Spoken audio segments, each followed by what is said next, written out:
Greetings, my name is Trina and today I would like to discuss a pharmacogenomic report with you and importance of pharmacogenomic along with genetic counseling.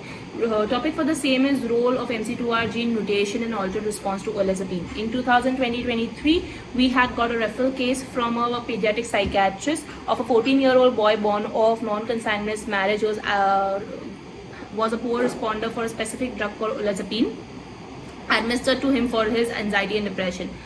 Going ahead with counseling and investigation, we realized that there is no specific family history that could correlate to his condition. However, at birth, he had a deeper skin tone which did not contrast with his parents or any other family members. He had attended all his milestones timely. However, in 2013, he had manifested hypoglycemia. He had shown his first incident of conversion. There was a decreased hydrocortisol production, adrenal insufficiency, for which doctor had prescribed him to do a blood test to rule out adrenoleukodystrophy, and it was negative. However, for adrenal insufficiency, the child was administered with hydrocortisol ever since and has shown no side effects. In 2014, after counseling, he had gone ahead doing a clinical exome sequencing, which showed a pathogenic variant that was detected in the exon 2 of MC2R gene, confirming familial glucocorticoid deficiency. MC2R gene codes for the member of melanocortin receptor family, which is involved in immune function, glucose metabolism, and nerve cell signaling to the brain. In 2018, he had faced a second incident of conversion, and in 2013, post his grandma's death, he had showed the third incident of conversion. He had increased anxiety, and for which he had performed the parents had performed an MRI and EEG, which confirmed epilepsy. He was on valence 500 ever since and shows no ill effects for the same.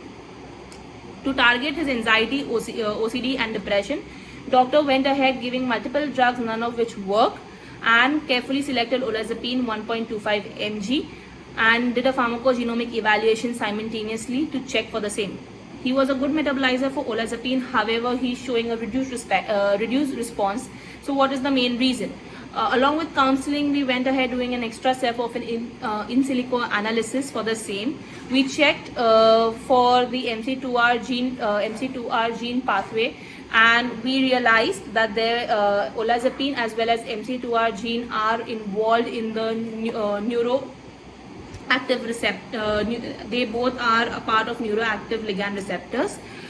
Concluding this hypothesis, we went ahead understanding that there might be a possibility of a non-specific binding, which is resulting in a prohibition of the required receptor binding and leading to the reduced response of Olanzapine. All of this was conversated with the doctor. Along with the genetic report, doctor took a careful consideration and continued with Olanzapine and added yet another medication, which was fluoxamine, to his regime. Fluoxamine increased the level of Olanzapine in the plasma, leading to a better therapeutic effect, less adverse effect, and the patient is responding very well. Understanding this case, we get to know that how pharmacogenomics is so important in today's day, as it is important to understand that each patient should not be going through a trial error process, but should know their genotype and respond accordingly and take medication that could suit them according to their gene type.